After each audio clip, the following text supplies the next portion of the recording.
পিতা মাতার হক 14টি, জীবিত অবস্থায় 7টি আর মৃত্যুর পর 7টি। জীবিত অবস্থায় যে 7টি হক, যেমন 1. পিতামাতার প্রতি শ্রদ্ধাশীল হওয়া, 2. মনে প্রাণে তাদেরকে ভালোবাসা, 3. সর্বদা তাদেরকে মেনে চলা, 4. তাদের খেদমত করা, 5.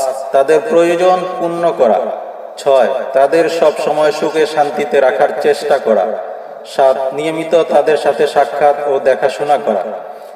মৃত্যুর পর 7টি, যেমন 1.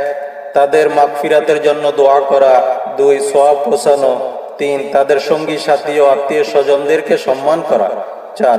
সঙ্গী সাথী ও আত্মীয় স্বজনদেরকে সাহায্য করা, 5. ঋণ পরিশোধ করা ও আমানত আদায় করা, 6. শরীয়ত সম্মত ওসিয়ত পূরণ করা, 7. সাধ্যমতো কবর জিয়ারত করা। আল্লাহ আমাদের সবাইকে আমল করার তৌফিক দান করুক। আমিন।